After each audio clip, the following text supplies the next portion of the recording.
You know, when you get ready to sell your house and somebody comes over and they talk with you about everything they're going to do to market their home for you and all the things that they pay for and all the value that they provide, included in that fee is the commission that's going to be paid to the buyer agent.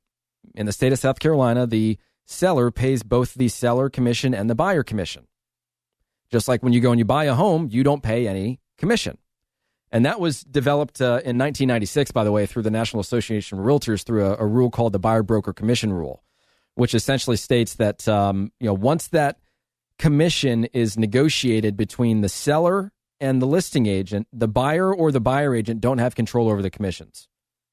It essentially is a way of preventing a buyer from coming in and saying, hey, I want to, it's a $300,000 house. I want to offer $280,000, but the listing agent, hey, you have to give up 2% of your commission in order for this to work to reduce the seller's expense, or just like a buyer receiving an offer a seller receiving an offer from a buyer and the seller saying, hey, buyer agent, you have to reduce your commission by 2 percentage points in order for me to take this deal.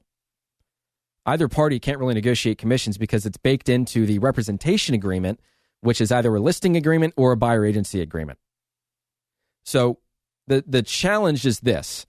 The conspiracy, so to speak, is that this has saddled home sellers with a cost that would be borne by the buyer in a more competitive market.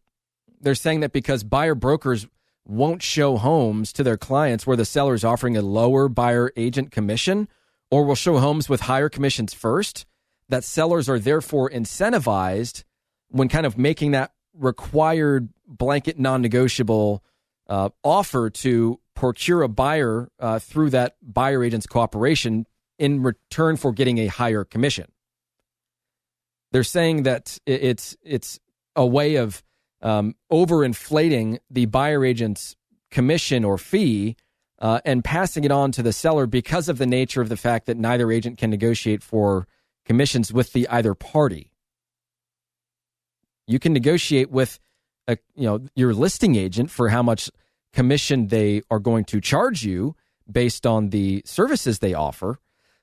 Just like a buyer agent might offer to do certain things for a fee that might result in you having to pay a little more out of pocket than is usual, but you as the client are responsible and in control of how much you pay for the services of a real estate agent. And that's really the whole point in telling you this segment, is that you are in control. You have the ability to shop just like the agent has the ability to charge what they believe to be fair value for their services.